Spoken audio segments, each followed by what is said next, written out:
second one, which is the one that we talked about being internal power, like I feel real, I feel real, I feel real, I feel real. Oh, gorgeous, I know you get me through. I have to stop the world just to stop the feeling. Good luck, babe. You have to stop the world just to stop the feeling. Good luck, babe. Good luck, babe. To stop the world just to stop the feeling. Good luck, babe. Good luck, babe. Good luck, babe. Good luck, babe. Because you're gorgeous. I know you'll get me through. Have to stop the world just to stop the feeling. Good luck, babe. Good luck, babe. Good luck, babe. Good luck, babe. Have to stop the world just to stop the feeling.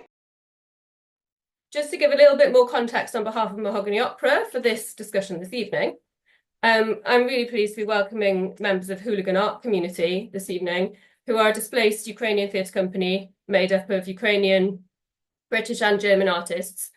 And we at Mahogany Opera have been working with Hooligan Art Community since early 2020. We've had various collaborative projects which have been disrupted by the pandemic and subsequently the full-scale invasion of Ukraine 3 years ago. And in fact, one of the first projects that I worked on when I joined Mahogany just over 3 years ago was a partnership project with Hooligan, which we were meant to deliver in Ukraine in April 2022. And so I had the great fortune to work with some of these wonderful artists here this evening to kind of reimagine that. And then subsequently, it's been a great pleasure to work with them on and off since then. One of their flagship projects is the Hooligan Project, which involves doing participatory performances and projects in different locations. And that's something that we have quite a lot of experience of at Mahogany Opera with different projects. So we're really delighted to host this discussion about that topic with them this evening. So without further ado, I'm going to hand over to our wonderful facilitator, Omar. Omar, over to you. Thank you so much, Bridget. Hello, everyone. I'm Omar. For purposes of audio description, I am a man in my 40s of Asian descent with a slightly disheveled beard now, wearing a shirt with no collar with blue stripes. I'm going to invite our speakers to give a quick audio description of themselves before we dive into the rest of the discussion. So, Jessie, can I pick on you first? Yes. Hi, everyone. My name is Jessie. I am a white woman in my early 40s, and I am wearing an oversized checked shirt. Lyubov, how about you next? Hello, my name is Lyubov, and I'm a white woman in my late 20s with light-colored hair, short, quite short, wearing the black sweater. And Pete next. Hi, I'm a white guy, late 30s, with floppy hair and a beard and a blue shirt. And Freddie. Hi, everybody. Lovely to see you. I'm the artistic director of Mahogany Opera. I'm a man in his early 40s with blondish, reddish hair, and I'm wearing a dark blue shirt with a collar. Thank you all so much. Right, so who are we now? So we know what we look like. I'd like to ask all of our speakers to give a little bit of a potted history of their artistic development, how they've got to this point, and a secondary question about how facilitation might feed into that history. So if I give a quick example again, I was a trained musician who after graduation became a stage director, where I met the wonderful Freddie, assisting on Hansel and Gretel. I then came back to composition, and I've been facilitating workshops specifically with primary school age children ever since then, but broadening out into prison work and all kinds of other community demographics. Once again, Jessie, can I ask you to summarize who you are artistically, how you got here, where facilitation comes into that? Yes, I am a classically trained pianist, and I now work predominantly in participatory settings. I write music with groups of people. I make art with groups of people. I run a trans-inclusive feminist choir called Lips Choir. I span different genres, and I also mentor people interested in working in community settings. I collided with the Hooligan Art Community through meeting Pete Cant, who we both worked together on community opera work with the English National Opera, when my job was music director and Pete was the librettist and director. So oftentimes I'll be coming in as the musician sort of side of a theatrical space. So for me, often telling stories and taking up space and allowing folks to find a place to feel expressive and empowered in is what I'm all about. Fantastic. Thanks, Jessie. That's beautiful. Yubov.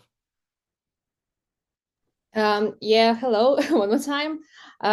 Basically, I was trained as a cinematographer in the first, my first like kind of education, and somehow to be around like a group of people and to work as facilitator was always around as at the first job. I was job in art school with kids, which was like open for any background kids, and it always was kind of a huge inspiration and influence, because they were their point of view was very inspiring, and it's better, you better listen and then you will see reality, then you will read it somewhere or study it somewhere. And my kind of background very mixed, in the sense I was working in any kind of departments in films that basically we can imagine, because I just want to be always somewhere around it. And my big topic, and why working with a group, I think it's only honest way in our times to develop any ideas, because I believe that art have to answer the reality, and when something, to see what is real here and what is possible and how people react, and to take to include different reaction points of view is a way kind of to develop the reality and to try to paint the reality. And for me, camera always helps me to see it more clear than just with my eyes. Yeah. Wonderful. That sounds really rich. I'm really looking forward to asking you more questions about painting reality. Peter, or Pete, sorry, excuse me. That's fine. I'm Peter Cant. Thank you, Omar. Thanks for the introduction, Bridget, and for the ongoing support from Mahogany Opera. I'm the artistic director of Hooligan Art Community, which I co-founded in 2019 with young graduates from the art world of Kiev in Ukraine, and it was an extraordinary, amazing time and generation of artists that I was lucky to begin working with at that time. But previous to that, I was training as a director and a librettist on the job in London, working at the Young Vic and with the Jerwood Opera Writing Foundation. And through that, I started to find myself really interested in different European modes of theatre making and creation. I toured a lot around Europe, making experimental work and learning from amazing different directors. And parallel to that, I started to discover how powerful it was to create work in collaboration with different trained and untrained participants. And the start of that was a production one of the starting points was a production in 2012 with Barbican and Guildhall Creative Learning called Unleashed, an extraordinary project which was a main stage production at the Barbican with many young people from across East London, poets, musicians, writers, filmmakers. So it was interdisciplinary in its nature, as well as being like an extraordinary quality of outcome and energy. And that inspired me. I started to work more and more with the English National Opera's Baylis. They had a youth opera program where I met Jessie, and that was so inspiring and led me to kind of wonder why work that had, from my point of view, like very strong artistic merit in being rooted in the questions and realities of different communities and bigger groups and interdisciplinary models, why that wasn't something that was that we could perform more widely and take out to theatre spaces, the public in general. Right, that's you're making me question a whole bunch of things just in that final question. Why can't we? I'm going to launch into that a little bit later. Freddie, can you explain or describe your route to My here? route. I founded Mahogany Opera 21 years ago when I was a student, and I've been the artistic director ever since, doing all of the work that we do, creating new commissions, making site responsive work, and doing a lot of participatory work. Those are the sort of the three pillars, I think, in which we build all of our work. I also work as a freelance director, so I kind of also have one foot in the sort of big institutions as well. I'm actually based in Berlin and have another organization here called Meet Me Mahogany, where we work on more sort of broader multidisciplinary projects that's kind of broader than just music theatre or opera. And in terms of the question of facilitating, I've only very recently considered myself a facilitator, but actually I've realized that I've been a facilitator all along, and my approach to directing is about facilitating and enabling and creating space for others and everyone in the room to be creative and collaborative together. Wonderful. We were training for this day very hard, all that time, giving us all into the train, into the gym, because we know that this day will come, and we have to be ready for the...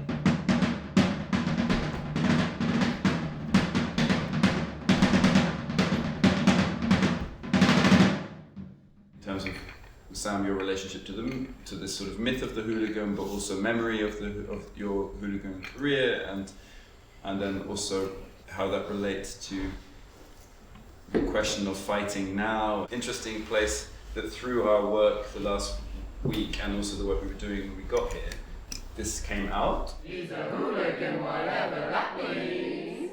He's a hooligan, whatever that means. He's a hooligan, whatever that means. So my first question on watching that is for Pete. Can you explain to us a little bit about what we might be seeing in this clip and how this relates to the Hooligan Arts community? So that's a clip from Lyubov Slusareva's documentary that she made with us in September last year when we worked at the Pearl Exchange, which is a charity supporting the mental well-being of 18 to 35-year-olds in Cornwall and Devon who might be experiencing isolation, loneliness, and that having an effect on their mental health. And we were put in touch with that organisation through a arts festival in Cornwall called Harbour Festival to produce a new production called the Hooligan Project.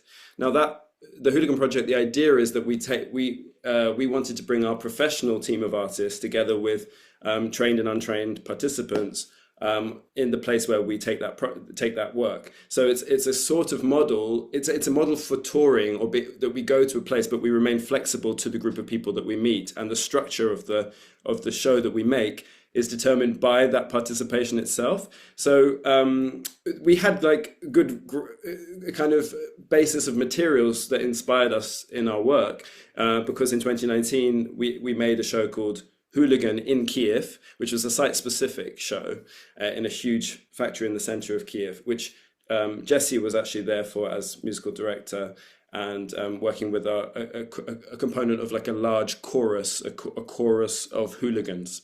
As we told the story about Sam, who's our actor in the company, who's in that show, and was also in the Hooligan Project in Cornwall, who was a football hooligan in his teenage years back in eastern Ukraine. So there's a lot to say about the project, but we've got a kind of strong story to start with that sets off us going to a place, working with young adults and saying, this is a story, does this inspire you? how does this resonate, especially at this time, you know, in everyone's thinking about your experience of belonging to group, loneliness, isolation, but also the themes that are coming up regarding masculinity, kind of tribalism in society. So we just knew that this one story of the hooligan could open up many things, and by taking that story somewhere, we see what that actually does for a group of young adults. And we made a production with that group, the first iteration or version of the Hooligan Project, which is documented in the film that Luba made. And we had the most amazing time with that group of people down in Cornwall. Half had never been in a show before. Well, half were not professional trained performers.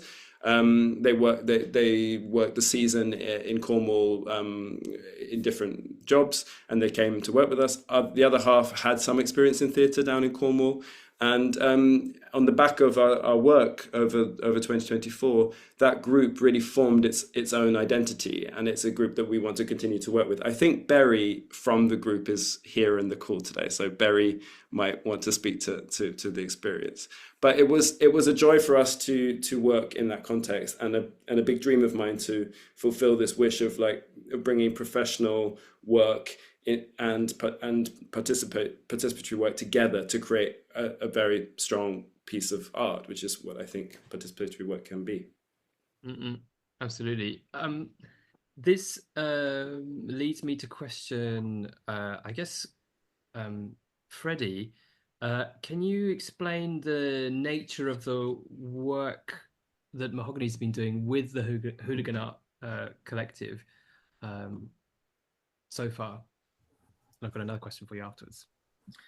Well, as Bridget said, we started in 2019, 2020, and we were actually in the Battersea Arts Centre workshopping the piece, like literally on whenever it was, the 16th of March, or whenever it was everything was locking down, and we had in those days we were trying to get Ukrainian artists back to Ukraine before the lockdown. I think the areas I think the reason why the Hooligan Art Community and Pete came to us in the first place was because the project wanted to expand into this realm of participation, and also think of more kind of music-led type of theatre. And so that was the kind of initial link that we had together. And then, as Bridget said, we've continued to support both in terms of conversations and soundboards, but also from a more practical administrative point of view as well, in terms of just producing and fundraising and the nuts and bolts of things. So I'm really interested in terms of content-wise, and especially just briefly looking at some of the contents. Thank you so much for the rest of you who've been writing a little bit about yourselves, a couple of stage directors, singers, and producers. I'm really interested, Freddie, in the interdisciplinarity of what the Hooligan Art Community is doing, and how that relates to opera, or does it, or should it, or can you tell us why you feel this is important for Mahogany Opera to be exploring, or why Mahogany is interested in this? I think one of the I think, Freddie, you're things frozen. we've been saying recently is but you're back. Go for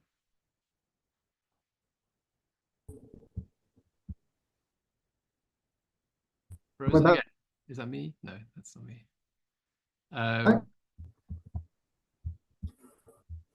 That's not just me, is it?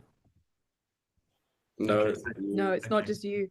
Right, Freddie. If it might work if you switch your screen off, or for a second. I'm going to type that up in the chat. But while Freddie comes back to us, I'm going to ask Jessie a little bit about your experience of working in the Hooligan Art community. Yeah. Yeah. Sure. I guess I'll speak to the clip that we just heard. It's so wonderful to be transported back into that room, because we had a joyful time working in Bude for a couple of weeks, to make a show that I'm really proud of, and I still draw inspiration from today.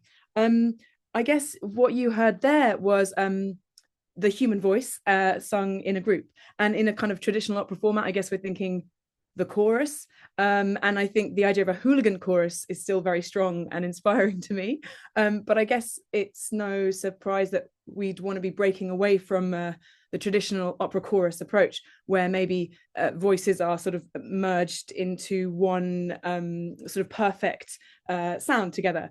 And I think what I love about getting the voices going is that there's a kind of music can offer us a sort of container in which everybody can be 100% themselves, as the human voice affords you to be. Every single human voice is different and unique, and also we can then find ways to celebrate that difference and also come together. And I think, of course, that's a huge theme, which is what the Hooligan project is all about, actually, that feeling of belonging, what it means to be yourself and not lose yourself, but to feel surrounded by and carried by and supported by others. So I think you hear in that clip a whole bunch of pop songs, and I love using pop in my work. I think it's a shortcut to a feeling of familiarity. It's anti-snobbish. I like singing to feel non-competitive and non-perfectionist, and there's a lot of queerness and the celebration of otherness in pop music, as well as it being something that's mainstream. So I think there's a kind of rather amazing way that pop can be used to engage communities and find what the music they maybe like to sing or listen to in their spare time might be. But in that, you also heard I'm a hooligan, whatever that means, which is an original song that was written by the chorus, which then was in the show. And I think the reason that original song was able to come out was because there was enough time built into our work with the chorus that they were spending time together and forming friendships and bonds, which then encourage those guys to write music alone, away from the group, and then bring it back to us. And I would say, we can come maybe onto this later, but the idea of working with the community and giving space to connections to be made. So whether that's meal times being taken care of so that we can get to know each other over a really nice lunch, and maybe sacrificing some intense working 8 hours of the day, or building in social time to the work so that that's allowed to happen. I think that affords original tunes to be created outside of the room, which kind of is amazing. And thirdly, we also, I wrote some original music. Pete wrote some words that was also in that show. There was also a lot of improvised moments with me on the piano and Ricky, who you saw on the drums, responding to Sam's vocal writing and soloist work. So I wanted to give you that picture of the kind of music making that's going on, because I don't think it's as kind of rigidly separate as composed music, adopted music, whatever the words are. And I don't think the terms composer and chorus are as rigid as maybe they might be in other spaces. So this leads me to wonder a little bit about what you were talking about, the question of how you can get a different quality of work in a different, specifically in theatres. I mean, what I find remarkable personally is that that in our introductions today, we've focused on art in a very humanistic way, like the human makes the art. We have not really, which is radical in the context of talking about opera, I feel. And so can you talk to us a little bit about why it's important that you are doing work in this way, especially coming from where you've come from, especially with Jesse, you worked together at English National Opera. What made you go in this direction, or artistically, but also in terms of participation? Oh, that's for Pete. Okay. Well, look, I thinking about this word participation, it always kind of, it slightly irritates me because I don't really think it's the truth. What we were lucky enough with what do I mean by that? So we were lucky that with the Pearl Exchange project now, with the Hooligan project, there was the ability for the participants to be paid a small amount so that they could not do their normal jobs for 2 weeks. But apart from that, it was a joy to be collaborating with new artists. And that means whatever their training, whatever their background, it's sort of irrelevant if you have the people who want to participate, who want to join in, and you have the time to actually elicit from them the thing that they want to do, or the thing that they feel passionate about from what you're offering. So in my experience, it's all about offers. What do we have to offer, and what do they have to offer? And then you can start to make something. And we were just fortunate that we found such a group who were ready to respond in that way, and ready to start offering to us. As whenever we offered something, we get something back. We proposed the subject, they listened, they came back with material, with songs. And that's just the way that I would want to work as a director, who's making collaborative, co-authored theatre, whether that's opera, music theatre, performance, installation, even like the crossover into the world of film that Lubov and I have been exploring over the last years. The definitions are not really that relevant, as Jesse's explaining. There's so many routes into creativity, and that's what I relish. But the main thing that inspired me is that actually, with the right preparation and the right subject, you can also ensure that you're creating something of I'm not a big fan of the word quality, but power, energy, engagement that can resonate with audiences, the kind of audiences that I'm interested in bringing to the theatrical experience. And a lot of the way we did that with Hooligan Art Community since 2019 was not work in theatres, always find a space that's not a theatre. So that's the Hooligan project we did in the end at Harbour Festival in the Ladder, which is a former library, Passmore Edwards Library in Redruth. And we had worked in factories across Ukraine. But, just scrapping that threshold that people feel that they can't cross to come into a theatre, so that it can be intergenerational audience that comes, and then working on themes that might be relevant to people, and might actually have, and by relevant, I don't mean like a kind of an intellectual idea of what's relevant in our society. I mean, working from what's going on with that place you're in, what the experience is like for that group of people living in this isolated area of North Cornwall, where there's one road in, one road out. That might fit to our idea of the hooligan, right, and belonging. So you start to, in a way, there's a kind of creative producing that needs to go on to put together, to collage the project before you get there. But if you've got the right ideas in place, and you've got the right practitioners, and talented facilitators, of course, who share a methodology, I'm so inspired by Jesse's way of working, because it embraces the individual voice and the collective voice. And so it's not looking, as Jesse described, for this level of kind of classical perfection, but it does something really artistically wonderful. You can hear people's voices, and people feel free to express their true voice within a group. So you get this extraordinary sound, which I don't think is appreciated fully in the work that Jesse creates, because it is an extraordinary sound that Jesse can draw from a chorus, a community of people singing, and it's really valuable. And the same with what Mattis Kleinschnicker, the movement director, does, who's also on the call here, who's our movement director, is follow what the natural, not natural impulses, but what do the bodies present want to express, and how do you let that come through? Maybe Matty will speak about that later. So for me, it's like, it's not just the case of saying we want to make a participatory project, because that feels already like the wrong way around. It's like, we've got a great way of working, we've got a method, and we've got the right idea that would fit. And that comes from working with professionals, non-professionals, participants, whatever. Well, that makes me think that I love your challenge to the word participation, Pete. The participation isn't the truth of what you're doing.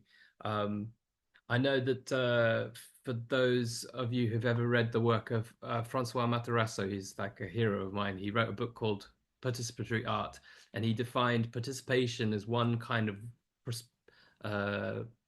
strategy of making co-creative work, I guess you could say, and community-led work a very different thing. It sounds to me with the kind of radical, if you don't mind me using that word, what your approach from the roots up, radical, sounds much different to. It does sound different to a kind of institution, for example, English National Opera, just because we've been talking about them today, going into a place and saying, we're going to do some opera with you today. This sounds a very different direction of art making. I want to invite Lyubov in to the discussion. I'm really interested in what you feel, Lyubov, about documenting a process like this, but also your relationship between being an outside observer and being within the artistic collective. How has that been in these processes like this? I mean, this chemistry of life is kind of very common to me. I feel this way often, so it's just a part of the journey. But this is what is special about Hooligan Art Community. Like the biggest, the most important thing is to feel this energy of electricity and connection, and there is no way to fake it. Because there is something about the reality and people in the same room doing things. And sometimes you can feel one energy, sometimes another. And the question for the camera and for the observer is just to be awake enough, which has benefits also in negative sides, to try to catch what this flow is. And it's not means that it have to be beautiful, or it's not mean that it have to be not beautiful. It's just what is real right now. And this is what I think the Hooligan art community, that's why I love to work in any kind of project in mixed way. Like sometime we do together installation, or it's only a documentary, because it allows because often when you work with institution, you have to deliver the thing that they are expecting from you to be delivered, and it's completely cut it from reality. And when you can work and you can hear and you can talk, you can include all this. As I was mentioning before, I'm very curious about how many points of view, how many lenses is well presented in the room, and there is like and why this lens is like this, and how can I go and see the world from their perspective. So and because of trust, that, like, for example, when we worked in September, the trust that was in the room give also myself chance to open the right door and to be like in the same position, like everyone was in same position, vulnerable, present, and to try to see what is going on with people, with what interests, and not to try, sometimes, especially when you do directing like something documentary, you can feel, I feel sometimes guilty for like trying to attack some information and use it then to tell the story what I want to tell by using someone's story. But the most interesting thing is to try to express just different points of view. And yeah, this is what is unique with every work with Hooligan Art Community. That makes me. I have a bunch of questions, but I'm without in trying to reduce them down. I guess this is then a question for you, Lyubov, then on. Well, actually, I'm going to open this up to all of you. Just the nature of your continued engagement with the hooligan arts community. Has it been? Peter, you've been talking about doing more work with Lyubov. Lyubov, you've been talking about doing installations and things. Jesse, you've got a long history of this relationship. What does this artistic community mean to you? both in a sense, kind of in terms of your relationship to it, but also work-wise. Like, what does it mean? Are you a collective? Do you move together? Do you plan things together? Does stuff just happen? I don't know who to ask that to. Who would ever like to answer that question? I mean, who's going to answer that question first? Does stuff just happen? I mean, I think the amount of work that goes into getting everything to work is huge. I mean, that's why it's just been so wonderful to have the partnership of Mahogany at various points along the way. It's just been amazing. And I would say that Pete does a lot of that carrying and holding. So I can't necessarily speak to that. I guess we're a community, I would say, the Hooligan Art Community. I think we are a community, and everyone in that community is making art in their own way in the world, and then coming together and sort of being themselves and sharing themselves in that work. So I think, again, it comes back to that idea that I can't, in some projects, I suppose I put my participation hat on, and I'm really glad we're looking at that word, because I think I've always felt uncomfortable and didn't realize till now. In some worlds I do that, and I'm there and I'm being paid to do a 3-day gig to write music with people, and I'm the facilitator. Here we go. I think in the Hooligan Art Community, everyone in the room is themselves, and I think that's how and why it works, and that we can make art in the way that we do. Yeah, that would be my initial response to that. Yeah, fantastic. Thank you very much. I think we've got, if I can say, we've got a healthy disregard for like our professional roles or something. Like if we get in a room together, we just start working. And I wish that was more the way that the arts, like younger practitioners were being educated in the arts. I wish that there was less of this, box of I do this, I do that, because it's not the reality of how things get done, in my experience, and how art gets made. But I just wanted to say about what it means to me, and how it's sort of, sustained since 2019 through pandemic and through the full invasion of Ukraine. And the community has evolved, obviously, and the years that I was meeting and working with artists in Ukraine from 2016 to 2019 as well, many very talented people, and an extraordinary ethos of work, of resourcefulness, of independence, and of invention that was going on in Kiev at that time, which was, endlessly inspiring. And to work with all the factory spaces, to work with what we found, empty spaces, work with sunset, work with the dust, the kinds of opportunities that I as a director would never have experienced working in black box rooms in the UK with 2 actors, or limited. The only thing, the other part of my experience was I was so grateful to have the experiences working in community opera or youth opera in the UK, which is a really strong scene, by the way. It's an amazing, it's been artist development for me, because you get to work on a bigger scale, and things I've done with Mahogany, like the Snappy Operas project, working with hundreds of kids on stage. These sorts of opportunities are very valuable, and putting those together has been my dream with Hooligan Art Community.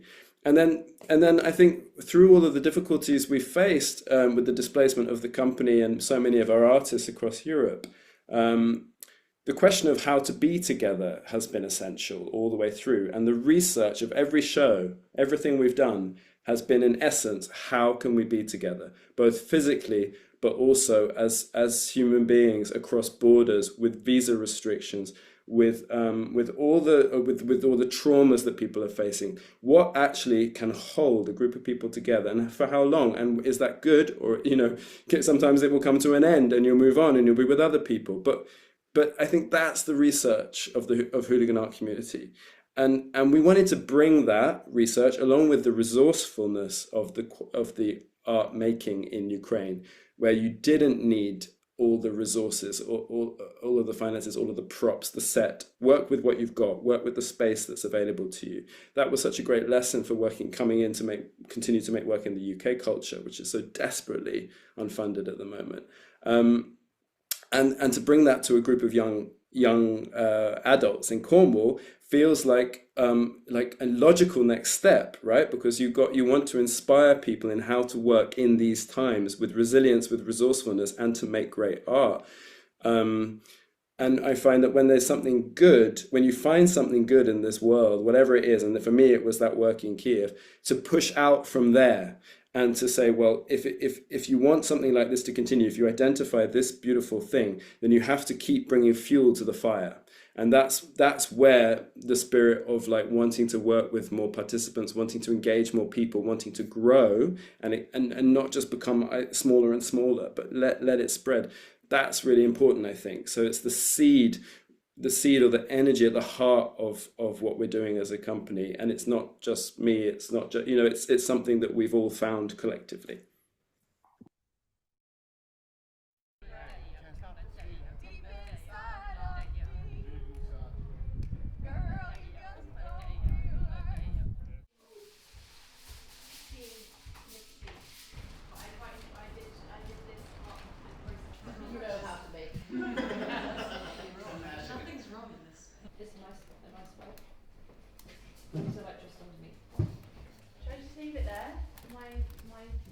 Well, no, but like, it looks really dark in my eyes.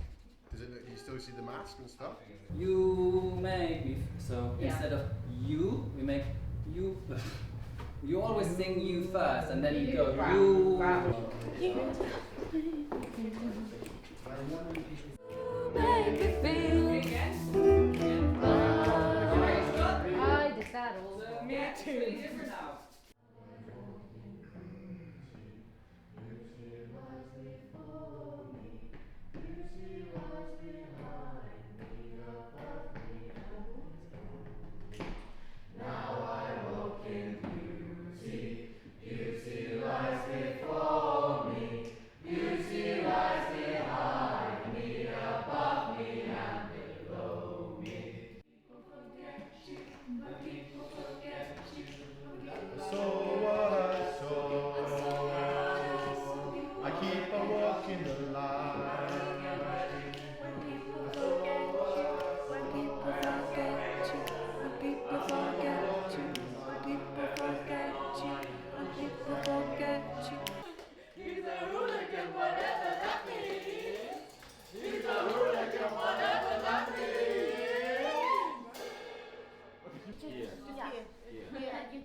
Stop for a second.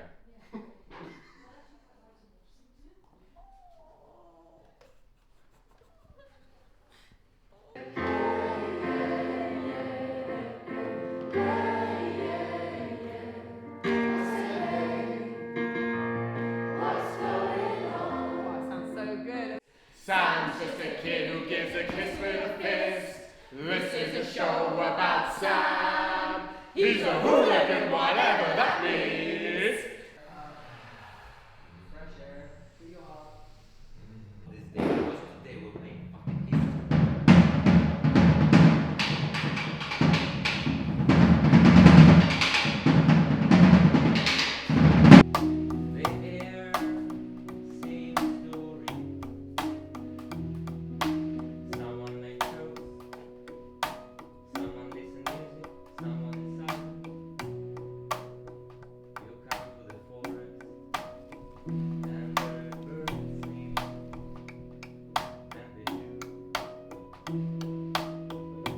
Now we are in Red Roof, in the leather, on the Harbor International Festival of theater and different other activities.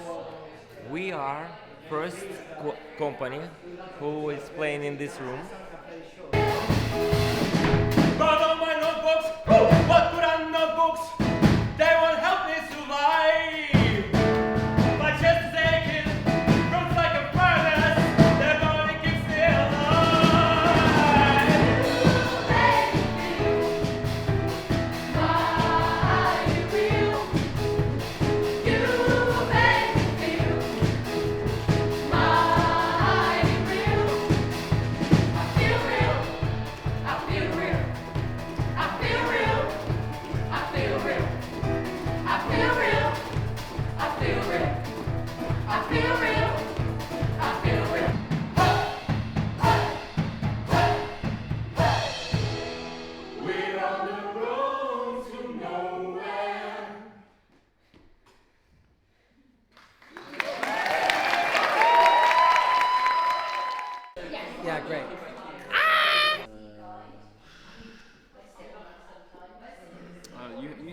so beautifully the other time.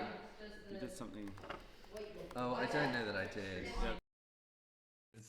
Was that a song, just out of curiosity, was that a song you chose beforehand? You knew that you would be working with, or how did that come about? Oh, I can't remember. I mean, I think feeling Mighty Real from the perspective of Sylvester, whose tune that is, felt really important in the conversations that were coming up in the room for us around belonging and gender and queerness as well. So maybe it arrived into the room in response to the conversations we were having. Pete, can you remember? You mashed it up with Talking Heads instinctively in a residency in Rotterdam that we did when we were at the O Festival, and you just were playing. We were doing life. Was it life during? No, it was life during wartime, and then you started playing Sylvester, and I was like, "That's genius! This is like Jesse. Yes, thank you so much." And then it went into the Hooligan Hymn Book, which is how we roll with this model of like going to a community. Jesse's created something called the Hooligan Hymn Book, which is our set of hooligan hymns, which we can, if we've got this any song, we've got any situation, we've got the song for it. Any kind of thing that resonates with the group. Is that right, Jesse? Is that how the Hooligan Hymn Book works? Yes, that is how the Hooligan Hymn Book works. Definitely. And people can rip pages out. They can, it's fine. Doesn't all have to be there every day. Yeah, exactly. That's it. Technically I'm going to start my interrogations of you guys again, but specifically Freddie.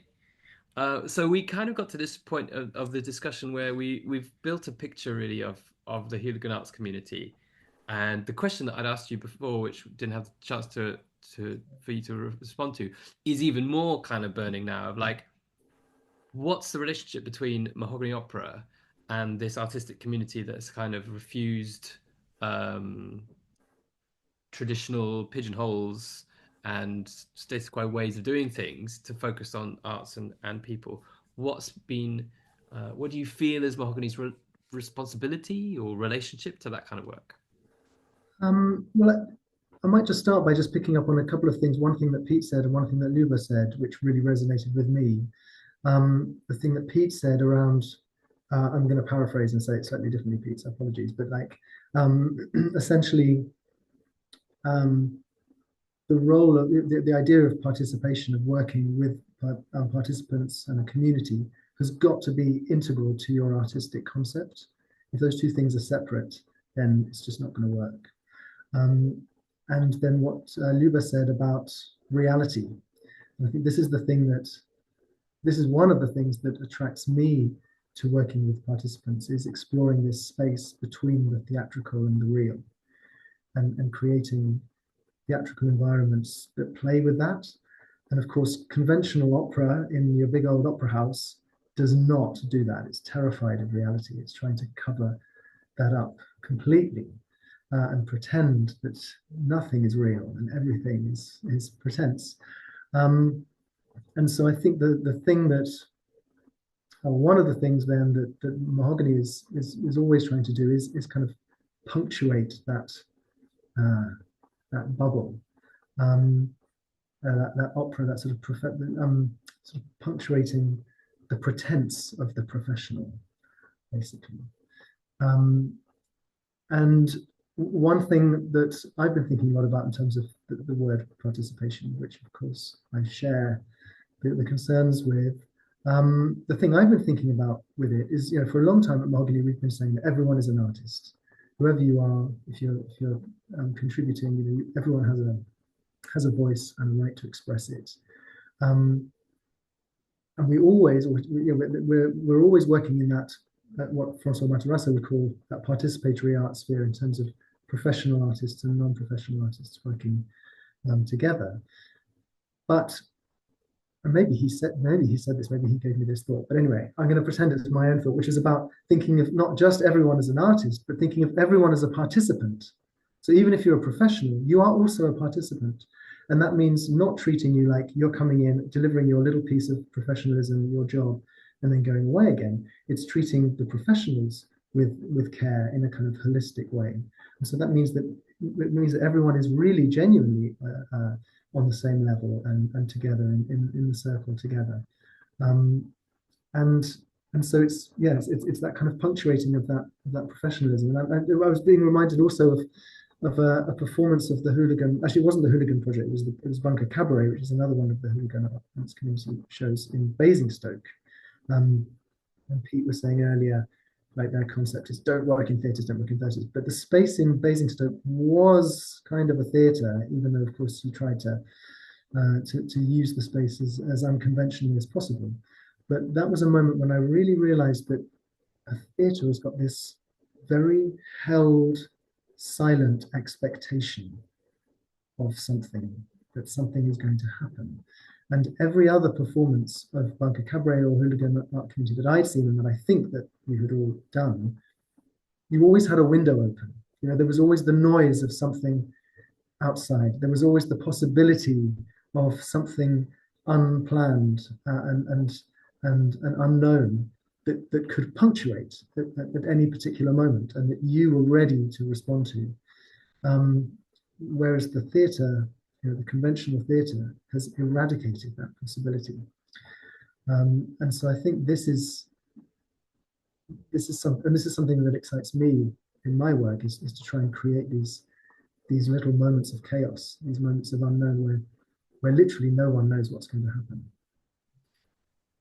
I love the idea that theatre has no windows, and contrasting that specifically with this letting a massive window into a very intimate thing. Again, I guess that's referring again to Lyubov, what you were talking about, the lens, the perspective. I'm going to come back to you, Lyubov, about perspective, because I want to ask Freddie about the nature of the support or the working relationship with the Hooligan Arts Collective. Like, is it residency, or thinking of from a production point of view, kind of production hat on, how does that work, that relationship, making work together? Well, we offered a residency as part of our various stages in 2020. But since then, it hasn't been so formal in that sense, or kind of encompassing. We've been more of a partner and supportive in terms of conversations and what have you. But yeah, so I'm afraid that there hasn't been, I can't really talk about like a wonderful residency hosted, because the one that we actually hosted got interrupted by. But you've supported us in extraordinary ways that are not about the residencies themselves. That's been the key. I mean, as a sort of, when we've had no base, right? So we weren't able to apply for funding. We weren't able to navigate what we were doing. We didn't have the infrastructure to tour a work with displaced Ukrainian artists around the UK, and that's where you stepped in. So I think that's the question of also being real. You responded, you and Bridget, to the reality we were facing and supported in the way that you could, and that made all the difference. Well, thank you. And I think, and maybe this is a time also to move on to this idea of participation on the move, because that is something that, obviously not within the context of a full invasion by Russia, but with previous work of Mahogany, there is a lot of the work that we do. There's an instinct within us, organizationally and I think personally, to tour our work. Like, it's not enough just to make it in one place. We want to move it around. We want, I'm really fascinated by how a project changes and shifts depending on the different context, the different space, the different community, the different audience that it's working with. And I think that really enriches the project and the work. And I think it makes it more meaningful to the audiences and to the communities and what have you. So I think it kind of benefits both sides. But I think this has been something really interesting that the Hooligans have explored in a very successful way, is how to take this kind of kernel of an idea and this concept, this framework, and then how it can mold and adapt and change depending on the context. Well, this is a beautiful, I feel, articulation of what you guys have been describing of the difference of something that we'd kind of mentioned in passing last week, the idea of a residency versus a refuge. Pete, you've really articulated the fact that the relationship that your two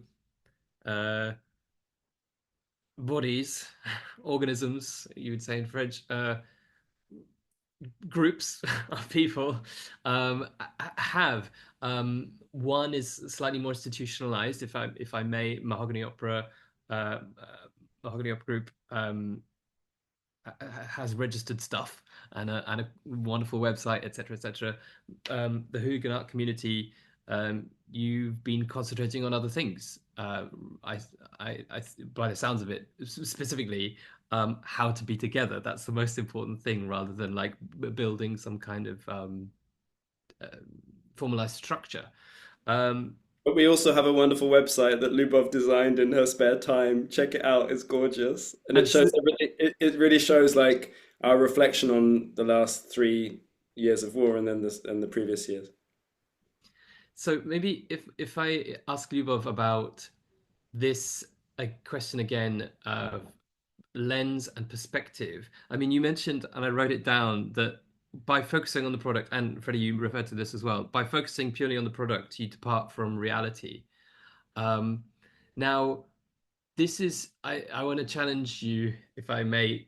This is tricky in the context which we find ourselves in, whereby final product, I'm thinking very much of Instagram. Final product is like everything, and how things look means everything. It's all about marketing. It's all about how you sell stuff. What's your approach to what you've been doing with documenting, but at the same time creating, hosting, making a space, but also what's been your perspective in this? How have you approached it? I think it's, if to think about with no judgment, in sense, I think I need to structure the answer to the question because it have layers. First of all, let's start from the how when we work with Hooligan, every time it's kind of when you build up relationship or friendship or anything, creating new project, you don't have to expect that you deliver something, other person delivers something, and it will be something delivered from you and something from person. It will be new organism, and every time you can come back to same room with same person, different days, but organism could change a bit. And this is questions that you can have same elements, but world changes constantly.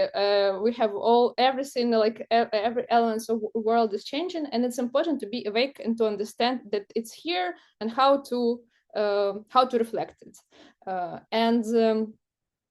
Yeah, when you first task is to just to be able to see it and to try to find ways to show it.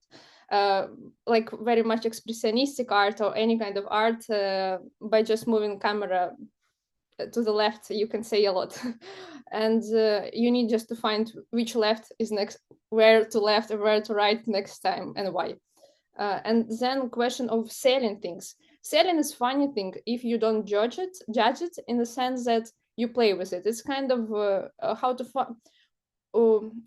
First question, what is your goal for particular process? So we need to understand what is organism and what is the aim. Do we want to have a lot of people? Do we want to sell merch? What is the goal and why it's important? And if I believe to the answer of the question why, because I also was working in art department in the past, and I understand the quality of one object can do a lot of things and also can change whole room, whole city, and a lot of things.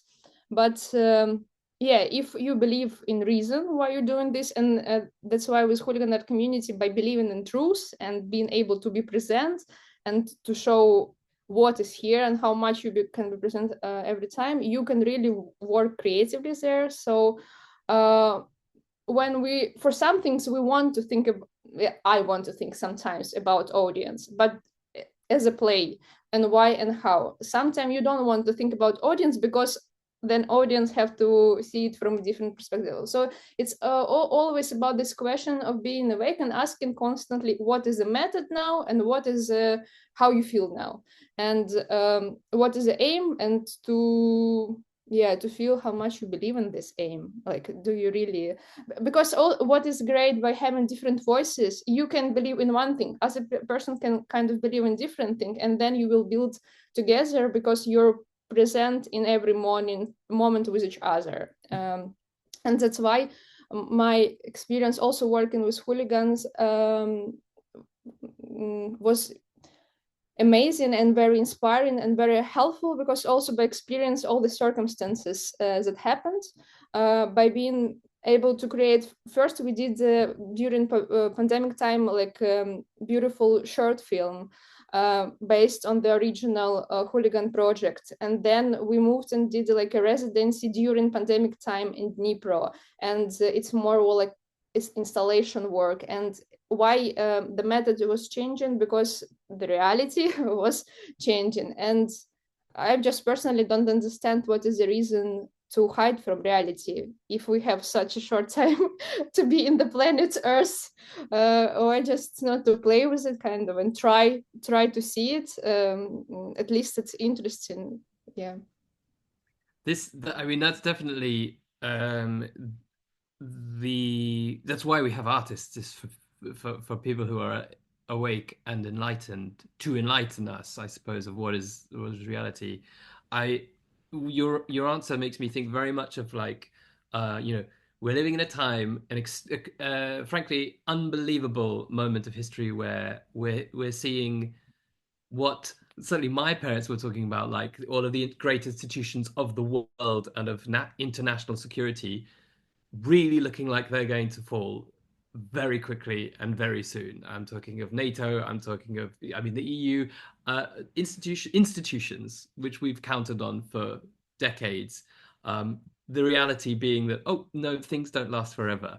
There is, what you've said to me is, I'm holding on to it as a kind of thing of hope. Like, well, yes, but as long as you're awake and you're here right now, in the present, well, you'll roll with it. You'll deal with it. Can I ask Freddie?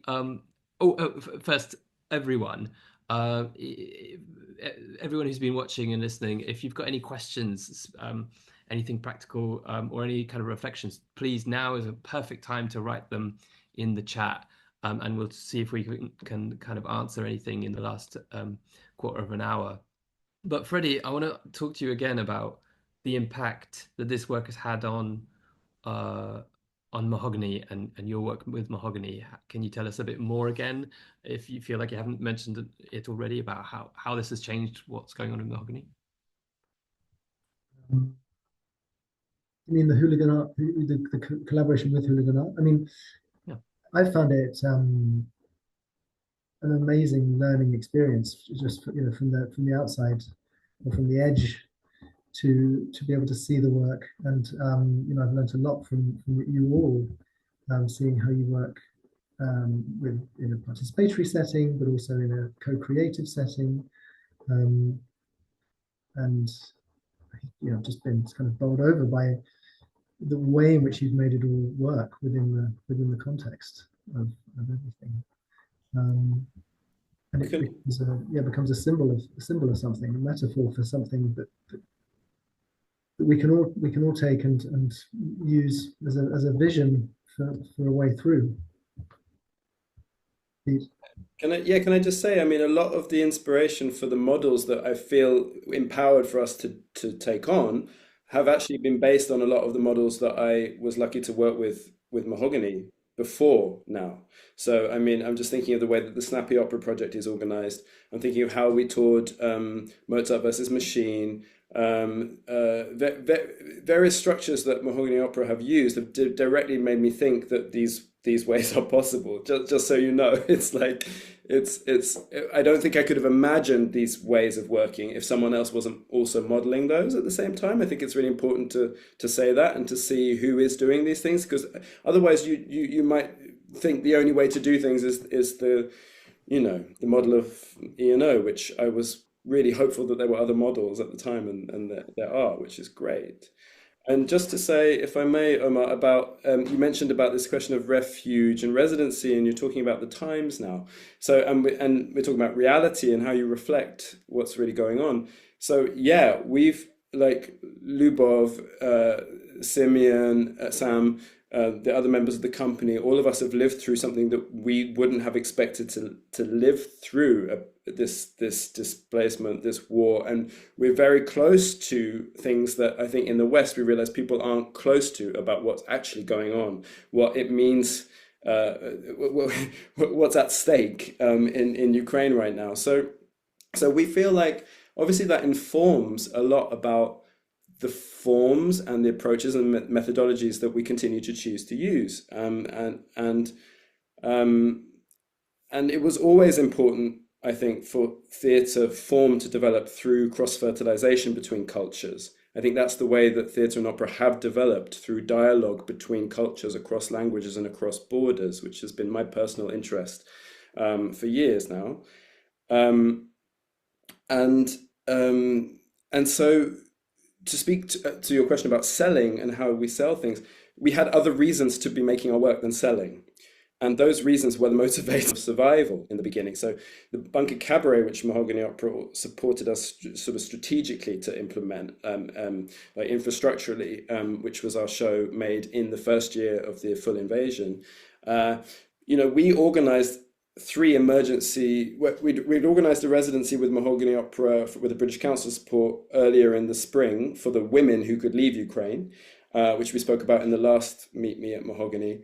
And then we organized Bunker Cabaret with letters to the Ministry of Culture in Ukraine to allow the men who were prohibited by the wartime laws from traveling outside of Ukraine. So we were creating a theatre project on paper so that our artists could travel to come to be together and in safety. So the idea of artistic residencies or spaces for creativity were literally refuges, because people didn't have anywhere to live. So you find a place, it has a studio to rehearse in, and it has enough beds to sleep everybody. And that continues to be our model when we've got artists spread across Europe in very precarious situations, with UK visas pending and a complete unknown situation unfolding with the war. So it's just to say there are other reasons for art to exist than it's selling, and I'm just want to flag that maybe those reasons will become more and more pertinent,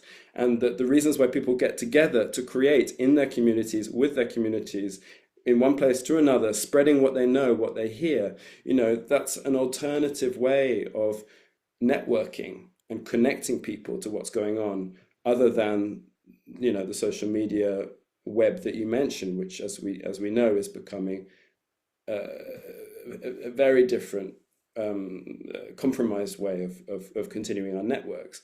So in a way we're talking about theatre in almost like the oldest terms. We're like a nomadic traveling band of people with a donkey. That's how we feel.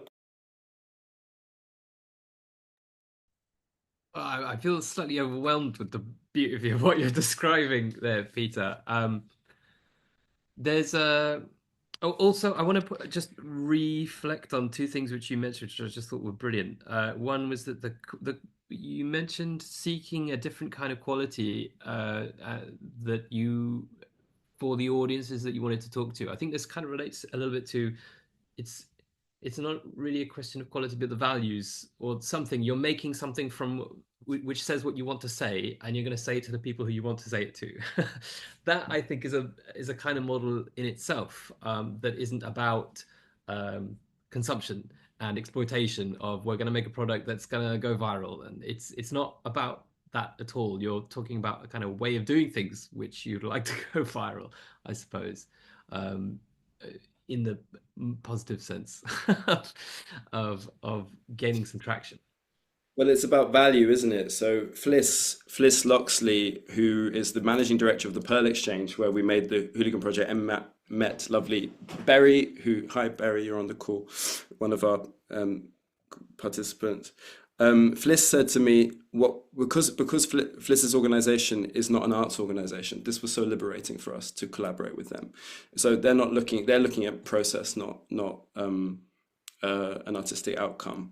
So Fliss's observation, she said to me the other day, was that the social impact versus the creative output intensified through the process rather than one of them being prioritized, and each was enhanced by both of those things. And that was so beautiful to hear from Fliss. And kind of, you know, I don't feel like we would have been in the same situation if we hadn't been partnering directly with an organization that was taking responsibility for this question of young adults, isolation, mental health. You know, it enriched our artistic process just as we hope to enrich what they do.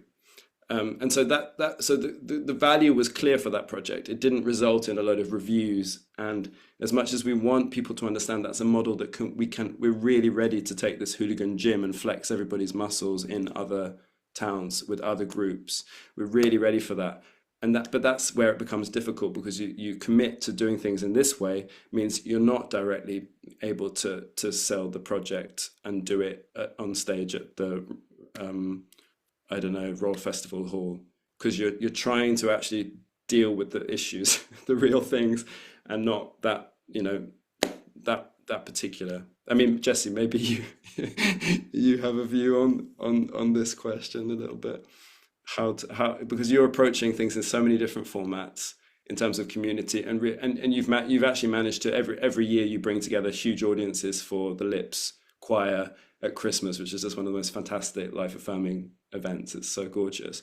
So you found a way to actually bring people to that work, which I really admire.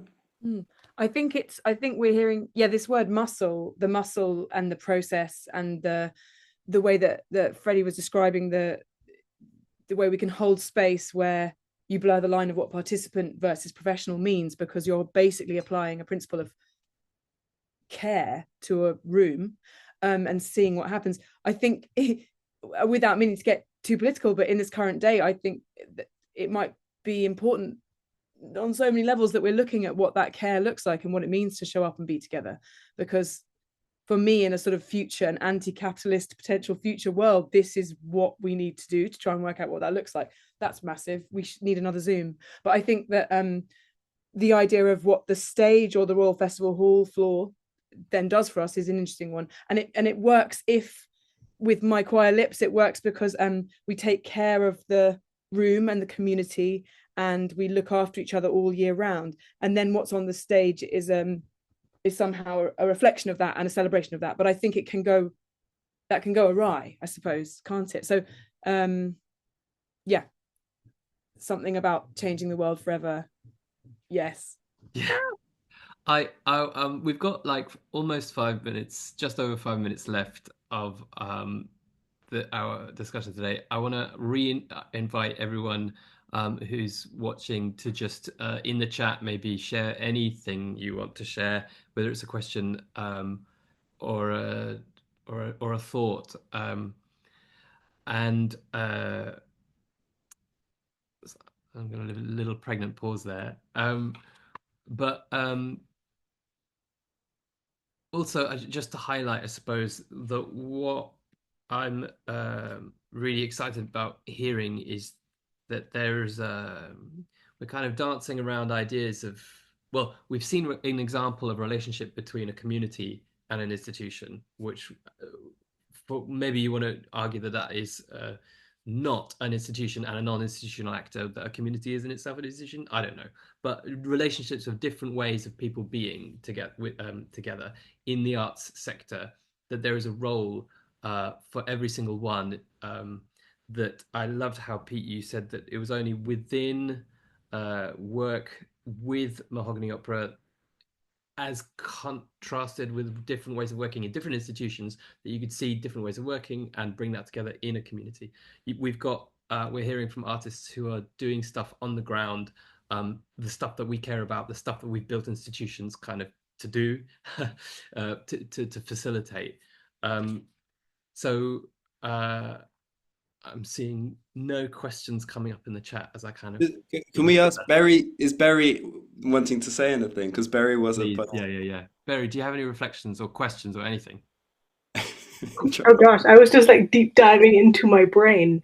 First of all, the documentary is looking beautiful, genuinely. I'm like, oh, I haven't seen it yet, and I'm so excited to be seeing it in Helston.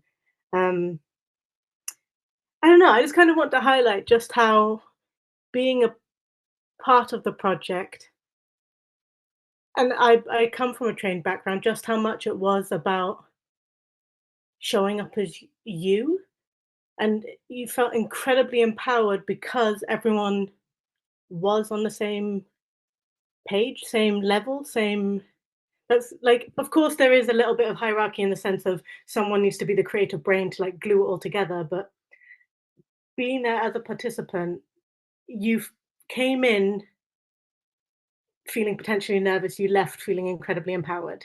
Like, I know that my entire way of working and the way I approach work and the way I see myself as an artist has changed since working with the Hooligan Squad. Yeah, like even just the thing of, you know, like, you asked us to write down who we are and what we do.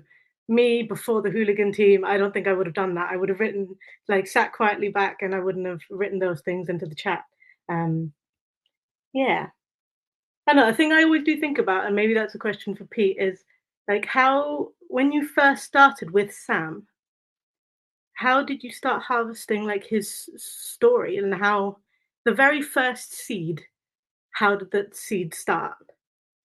You know, and how did you then know who to engage with to keep it going? Like you always say, the fuel to the flame to the fire. I think that's my question. Oh, such a nice question, Barry. Thank you for all you said. You know, well, Sam just started telling me his story one day when we were in Berlin, and we just made a theatre project, and he told me how he'd been a football hooligan at 16 and fought in fights with rival football teams, and I mean, showed me photographs of himself, completely different. And you know, I was just fascinated and was like, why did you get involved in this? How did it happen? And all I did was just say, would you be interested in making something about your story? And then he said yes. And then what you said, Jess, I mean, Jessie was speaking about care. It's so beautiful that that's in the conversation. I just knew that if I took time to interview him, and he was very generous, over a year we just sat and talked, and he would smoke cigarettes and tell me the whole story. And that, and it just, it's so beautiful when people gift their stories.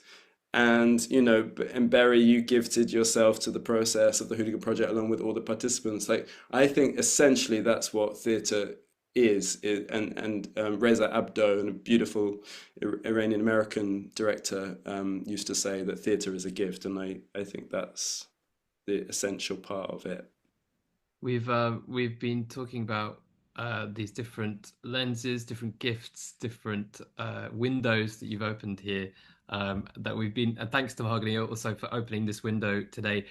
Just in the last kind of dying moments, I'd like to raise everyone's attention to the events that are going on next week, that this is kind of all a part of.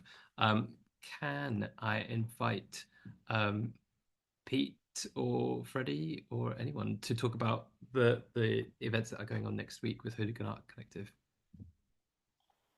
I wonder if Mark could pop the slide up.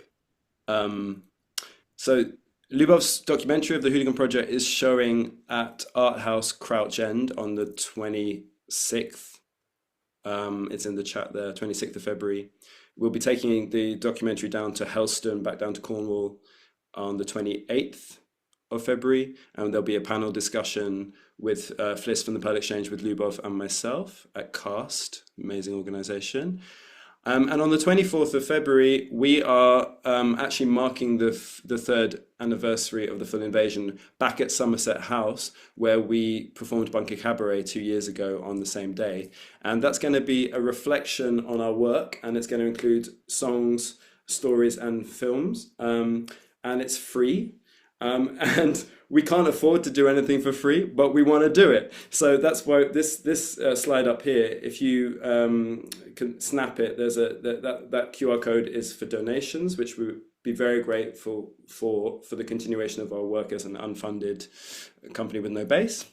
And for all the events, they're all listed on the beautifully designed by Lubov new website, which we've launched, hooliganart.org. And you can also find the donate link there, along with all information.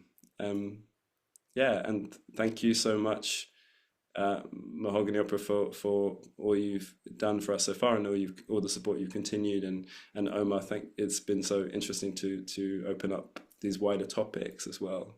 Thank you. Yeah, thank you everyone for being here. Thanks, Pete, and again, thank you, Freddie. Thank you, Bridget, and Mark, and thank you very much for just participating in this event today. Even in the little comments that you'd been writing about your approaches, that's definitely shaped today's conversation. So thank you for bearing witness, for looking through the windows, and really look forward to encountering you all again in the near future.